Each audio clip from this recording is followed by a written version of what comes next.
Hello everyone, this is episode or part 4 of Pentagon bag making, and I have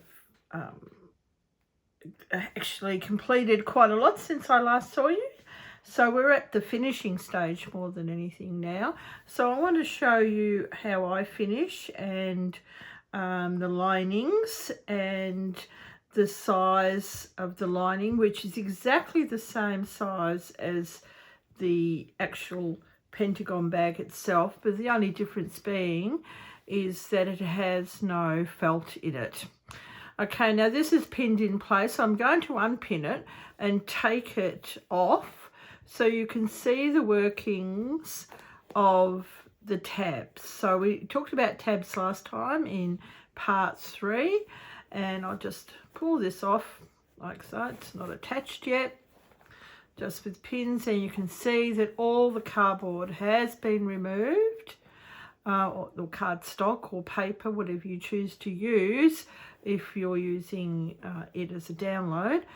If you've bought the kit, then you've got your cardstock templates in that ready to go.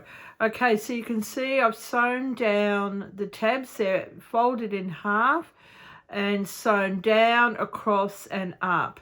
Now, having that wider seam allowance on this area here that turns over the felt is really, really useful and good, because you can sew these tabs to that seam allowance without any stitching coming through to the front or the right side. So that's another reason why it's really good to make sure that these seam allowances here a reasonable size, and that the tacking is not taken out of your paper piecing exercise, and it then will protect the felt and be useful up here as well. Now you might see that I've already got my cord in place as well, because I really did want to show you how to do the ends of these. One way of doing the ends of these, there's lots of different ways of doing them. This, I suppose you could be saying, it's the most challenging, or one of the most challenging. But of course, I'm now going to turn this through to the right side, so you can see it a bit better with the contrast of the chartreuse green with the lilac. You know, and it's funny when you think about colour. At first, I wasn't sure about this. And I think you sort of have to trust yourself a bit. Now I really love it. I really love that that greeny colour with the lilac. It would probably be a bit too candy for me if it didn't have this bold other colour with it. Okay, so that is, now the cords are through. I usually put the cords in last, but I wanted to show you, I probably altered one step. I put the lining in, so make sure your lining is inside out, so this part's out, and then you place it inside your bag. Grab it and place it inside your bag, and then line up these seams here. This is where, if the cord's not there, it's a little easier. Line up the seams inside that match the pentagon with the pentagon on the outside. Now you can also saw that I used multiple of the two colours for the lining, not just one colour like the outside is. Now the reason why I do this, and I do it most of the time in some way, is to use up the material that I have picked, and I don't have to get anything from anywhere else. So use it up and use it then in your lining, and you can make different patterns. Okay, so I'm just pinning along here like this, just between the 6 tabs. Now, as I mentioned last time, these size of these tabs are very individual to you. If you want to sort of make very tiny ones, then make them smaller. It's an easy process, which is described in lesson or episode part 3, or is also in your pattern. You can read about it in your pattern. Okay, so that's ready to go. Our cord is now sitting still, and I can bring that in, and I just need to secure that edge. All right, now, as I said, your tabs can be any size you like. These are slightly thinner on the black one. These are even tinier on this one. They're really tiny ones. So I think you just have to know what you like as far as the look that you want. And every time I do it slightly differently. Okay, so the little one is also finished. So this is the lining that's on the outside. You can see it's a snug fit to the lining. So you don't have to alter these at all, because if you do, they will not match up at the top. So be careful about altering the pattern. When I now turn this through to the right side, it will sit perfectly nicely, ready to store things or use scraps up when I'm sewing. And I just poke that lining and flatten it down inside, and it's absolutely fine. Okay, now the edge of this has been glove stitch, and if you look at some of my other YouTube videos, I have demonstrated glove stitch in at least one of those videos, because I do use it. Is a stitch I use a lot.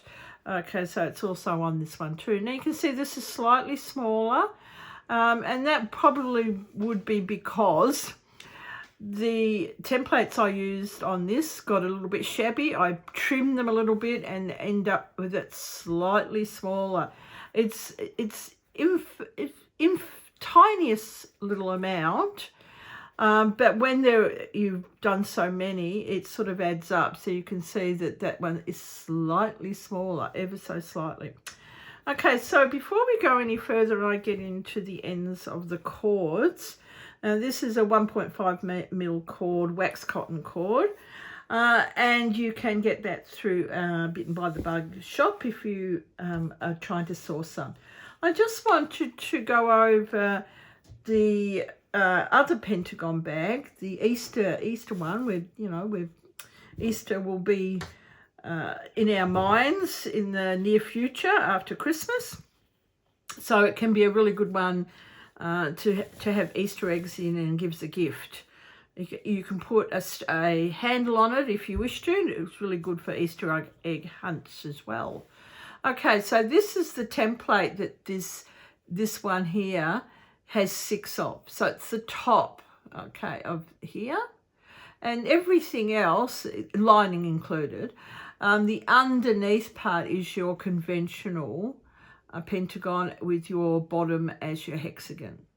Now this is in 2-tone, that's linen, and a lovely sheeting weight Japanese cotton. It's got little tiny rabbits all over it, so it's quite suitable for Easter. And I've done it in 2-tone and done some top stitching around this edge here, just to make it a little bit different. As I said, you can make these different every time you do it. Okay, so I'm going to show you how I go about getting this curve in, and the easiest way I've found to do that. So just some ordinary tacking thread. I do the bottom just like I usually would do. Now this, as I said, applies to the lining as well as the one that has the iron-on felt on. So I do a fold and a false mitre there and do about 3 stitches here to hold this in place. At the moment it's very unstable. Okay, I fold this part in half and then I tack along here. Okay, like so, big stitches. I make sure with this one I have nice big turnovers because of what we're going to do next.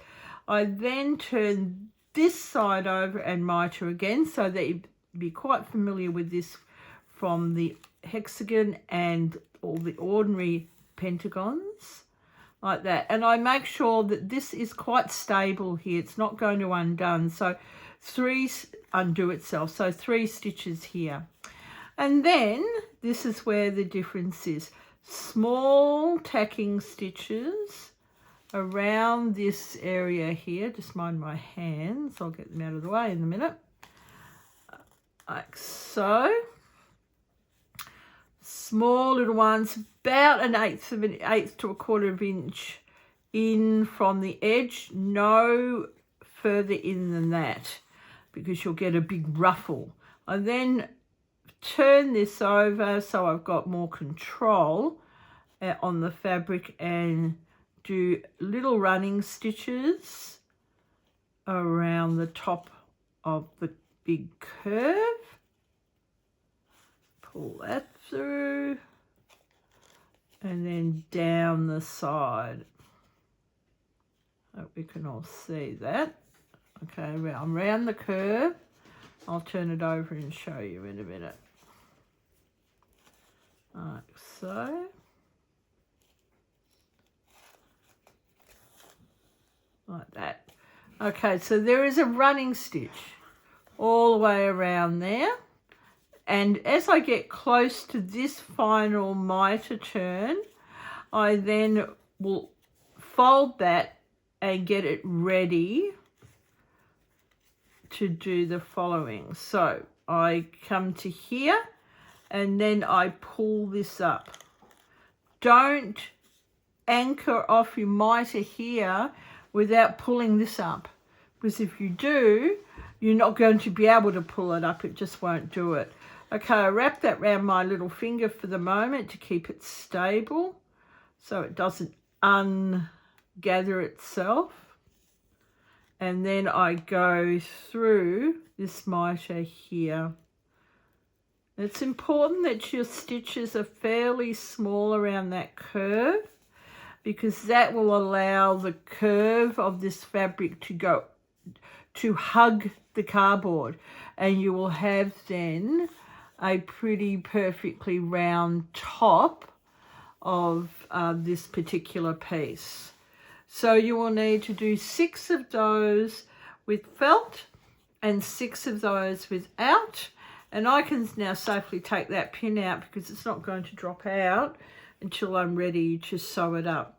Now, when you're actually constructing this, you will sew the side as if there's no curve there. So you will do the side about the same depth as your normal Pentagon seams. Now, if you decide to go higher, just make sure you measure this area from there to there. You measure it so then they're all the same height seams. I think that goes without saying. You don't want one down there and one up here. You want them all about the same. And you could mark it on the fabric on here to say, so to this mark. Okay. Then when you get to there, I usually, as you can see, French glove stitch the edge. You can sort of just see it. It blends in quite well. Or you can slip stitch, or you can blanket stitch it, because you'll have 2 of these back to back, like that, back to back. So you need to make those nice and joined.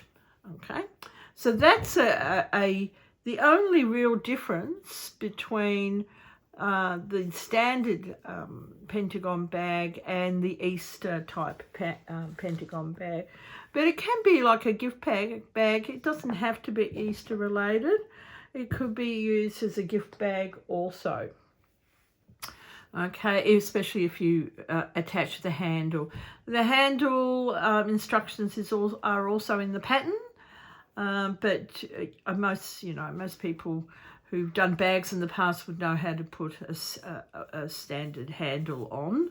I just put it inside, sew it to this area, a bit like doing the tabs, but a lot neater, and do the opposite one there. So you've got 3 arcs and then 3 arcs with the handle attached there. Okay, so that's that one. And I'll put that in there out of the way, and we'll get back to this one here. Okay, so this hasn't got far to go now. I've done the ends of my, as a starting point of my, to hide the knots of my cord. And this one's about ready to go. So this was about 1.5 inches, 2.5 inches round circles. But, you know, they can be smaller. They could be a bit bigger if you wish to. I think you have to be careful you don't go too big because they just look a bit unwieldy and a bit out of scale. Okay, now what I did, you can see the knot there, it's sitting there. I put right sides together, 2 discs together with the cord coming through here. And then I sewed around these little tiny stitches, a good 1/8 of an inch to 1/4 of an inch in. You can see, you can just sort of see the seam. I'll get it a bit closer. Yeah, you can just see the seam there. There, you can see it there. So quite close to the, not too close to the edge is what I'm trying to say, because it will come apart if you do. Okay, right, so the next step is holding the cord here. You grab hold of the circles and you pull.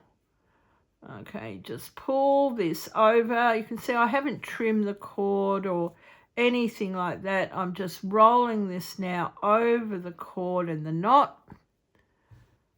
Like so. And then roll it around in your fingertips like this. So roll it around and then it will be a nice disc or round shape. You then stuff it and ladder stitch close the opening, okay, after it's stuffed. So this one's ready to go and it's ready to be stitched up. Okay, so now I will say in my other YouTube videos there is a tutorial or a video on how to do these for scissor keeps. It's exactly the same principle. Okay, so ladder stitch is going from side to side of that opening with the folded edge. So the raw edges are in and I go from side to side. It's a bit hard to see probably with my hands in the way. Side to side, and that will join up that opening. Okay, I go a little bit further than I need to. Okay, pull that tight, push that in like that, and then I'm going to just go a little bit further down. Okay, like so, and bury the end of my thread so it doesn't come undone. If I can get the needle through, which is good. There we go. Okay, so cut that off, and then if you're lucky enough to do a perfect disc, sometimes I can do them. It takes a bit of practice to get really perfect discs. Then you can actually leave them as discs. They look quite cute. It's just little round discs. Okay, so flatten out. That's got stuffing in it. And the next part to do with this is to section it off to make it into a flower. Now I have threaded up some Gema tape or Gema tape. This is a cotton tape which is flat, and I use it a lot for finishing off and decoration, and for doing hitamasashi sashiko as well. So I'm going to find where, there we go, where the base of the cord is with my needle, and I've threaded up with a chenille needle, which is a nice big needle with a long eye. I come up to through the middle of this little pillow. It's like a little pillow now, and I just pull it slightly to get it through past the cord, and so it means the ends are inside. The end of this thread is inside. Okay, I go through a couple of times to the other side with the needle, and that secures the middle. Okay, the middle, then I then pull it and it will indent itself a little bit like a cushion, a big cushion. So it makes a little indent, as you can see there. I do it about 3 or 4 times and then I know it won't slip.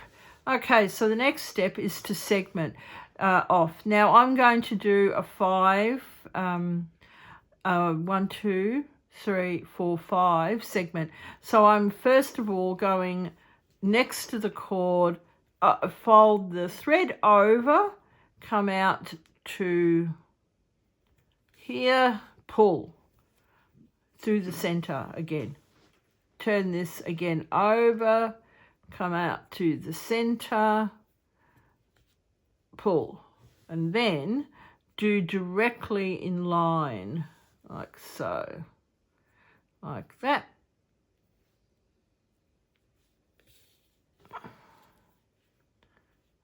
Okay, like that, and pull, and then 4 and 5 are in the big areas that are left, that are opposite each other. So 1 there, and then 1 there. Now, if you need to even them up a little bit, if maybe they're not as even as you would like them to be, these little sections, all you need to do, once I've secured that, I'll just secure it, go through the last time, back and front. So it's just lift the thread, what you can use Sashiko thread too, like so, and move them around, and that will give you a more even appearance. Right, now I puff it up. I just puff them up by pushing them in, and you'll get a puffy little flower on the end of your cord. So your middle can be a bead, or it can be a French knot or a colonial knot. So I don't know what I'm going to put there. I might put a green bead if I've got one that's in that green. Okay, right, now finally, the final thing you need to do is to attach the lining to the bag. Okay, so once you've got your cord ends done, or you can do it before the cord's even in, you can put the cord in last and then do your ends. Okay, obviously you can't get your cord out now because it is well and truly secured without cutting these off. So be pretty sure that the cord is what you want. I decided to choose a really bold contrast in black. I didn't really want to use white. I don't think it would have looked particularly right for me. But everyone's different how they see colour, so it's never wrong, it's just different. Okay, so I'm just going to use some more Gema tape, and let's cut a bit off. And it's just a matter of doing a running stitch around there, like a bold tacking. It can be big, it can be, but even I think is the main thing you need to remember. Try and get it even. Now, I'm not going to say this is the easiest job because you're going through multiple thicknesses of fabric. In this case, I have to avoid the cord as well, so I have to be careful of that. And I would make sure that as I go, just get that cord out of the way, put my hand inside, like so, and move the pin to where the seam is, where the two pentagons are sewn together. And this is so I can make sure that each section is in line with itself. Okay, so I check in the side that the seam is in line with the lining and put the pin on that side there like that. Okay, so then bring these up so they're nice and even, and make sure your tabs are nice and straight, or sitting up straight. So bury your knot inside, like we always say, bury it. in there.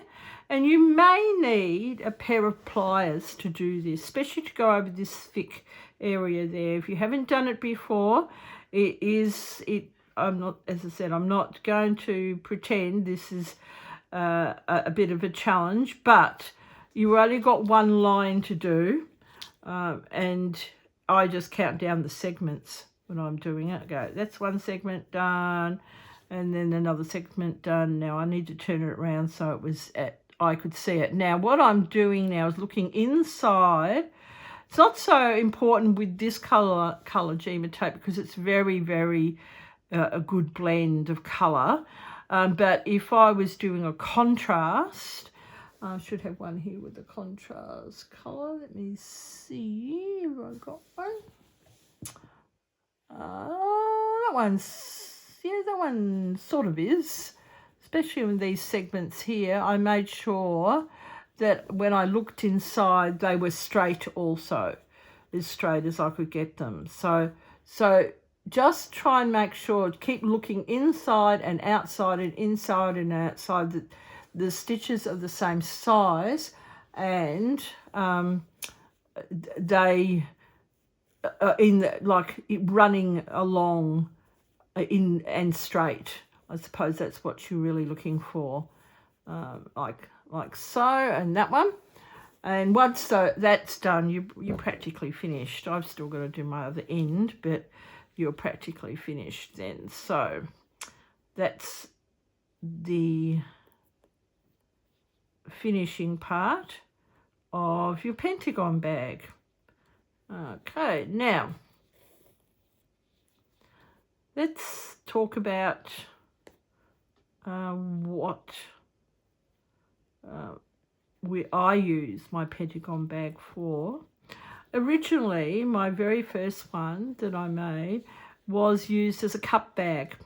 So my cup bag is taken to meetings, guild meetings, and especially when a lot of the places we go to like you to take your own cup, so there's less work for volunteers cleaning up. And so this was a great place to put my cup, a serviette, and my tea bags, if I wanted to take my own tea bags. Okay, so I'm getting to this really difficult part here.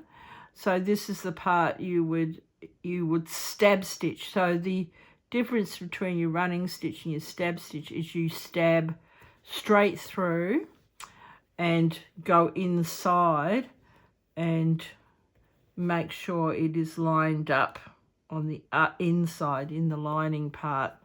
So that's what I'm doing now. And then stab back. Okay, and it's only during this area here and this where this tab is, because it's so thick. You've got about 2, 4, you could have up to 8 layers of fabric here, so as well as felt. So if you need to get a little pair of pliers, then it's not such a bad idea. Okay, so stab stitch like so.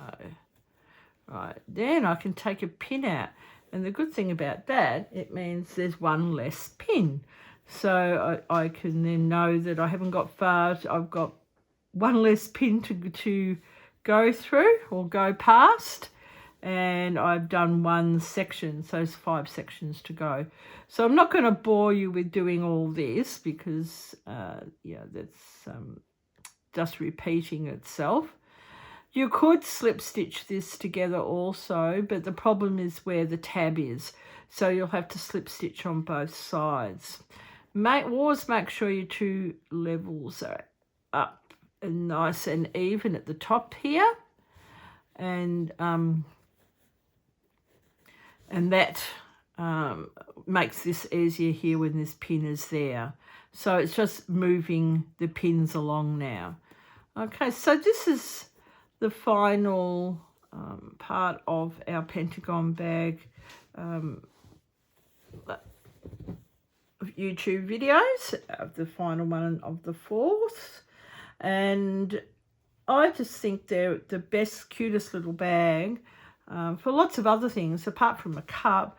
You don't have to put the tabs on, as I said. I have one that has my pattern weights in it for dressmaking.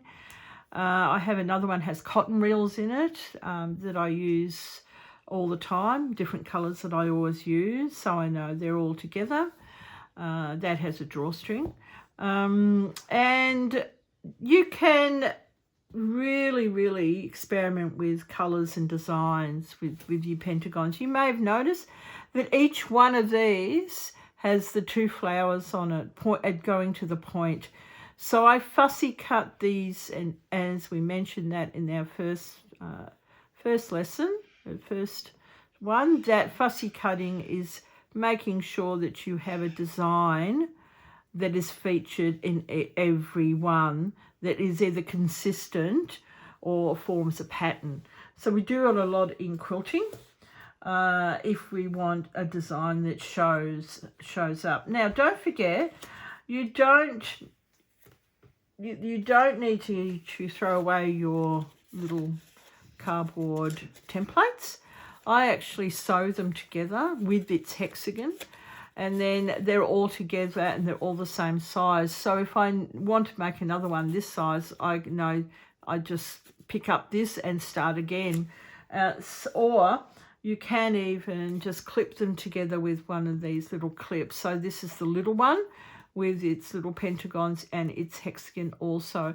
And then I keep them, if I have any spare bits of felt hanging around, I cut a felt in advance and keep them in a little zip bag here with all the, and you might ask why I wouldn't keep them in one of these, because they'd fall out everywhere mainly. So I keep them in a little zip bag. You can see them all then. There's lots and lots of them with the felt, and then when I'm going to do a new one, it's all ready to go. So I put those away now. They're all ready to go, and I can use those at least 2 or 3 times, probably more like half a dozen times actually, before they die and need to be cut down smaller. Now, if there's anything that you're not sure of that I haven't told you in this lesson, it will be in the previous 3 lessons. So get yourself a cup of tea and sit down and enjoy construction of the Pentagon bag. Now, it's been some time since I've had a YouTube video, and some of my other YouTube videos were a bit long, so this is why I've broken this up into shorter little lessons. Excuse me. And I'm hoping to do some more and won't leave it quite so long next time. Now, so we'll put that aside. Excuse me. This one here, I've been going to do this for some time. Oh, it's flaring a bit. Just have a drink. Now,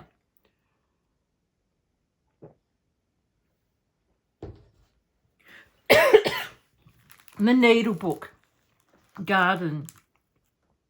Unfortunately, I can't even show you this because unfortunately it was taken at a show we did, and it had to be nearly 2 years now, which is amazing when I think about it. It was a terrible thing. I felt I was quite attached to this needle book, even though it wasn't perfect. It was by no means perfect. It was actually quite all over the place. But I know there's a lot of people out there who have downloaded this pattern and would love to see how I approach how I put this together. Now, there's no way I could do this the same again. There's just no way. And I don't want to or expect you to either. I would like your total imagination to take flight, I suppose is a good way of putting it, and make it as crazy as mine one was. I have got other ones. I have a small one I have almost finished, and I have started a new one of these. But as I said, it's never going to look like this, mainly because I've only got photos to go by. I haven't got it in front of me anymore to even look at to know what I did. This was done during COVID, when we all needed something to do to distract ourselves from what's going on. Seems like a very distant memory now. And this kept me company for some time. I picked it up every day and added a bit to it. So, of course, it filled up fairly quickly. These days, I'm very busy with teaching and shows, going to Craft Alive shows also. So mine have progressed fairly slowly. So I must apologise for those people who have been waiting for me to get on top of doing Needlebook Garden. So keep an eye out. I will let everyone know on Instagram. So you can follow me on Instagram as well, Bitten by the Bug. And I will let you know when this has, I have started the tutorials or videos on the Needlebook Garden. It probably would be a 4-part set or episodes, 4 episodes like the Pentagon Bag has been. But there's no pressure to keep up with how I do something. You can go at your own pace and then look into the videos as you progress. Thank you, everyone, for embracing the Pentagon Bag and the Needlebook Garden patterns of mine. I write all my own patterns. I don't, they're all original. I don't lend ideas from anywhere else. They can't come out of my strange head, I suppose you could say. And I am not everywhere, so you won't find me everywhere. You won't find me in every shop or every quilt show, because we like to keep in our little area that what we do. But again, thanks very much for being here for the 4 weeks or the 4 episodes for the Pentagon Bag, and I'm looking forward to them bringing you the Needlebook Garden in the future. Thank you, and I hope your Pentagon bags are all beautiful.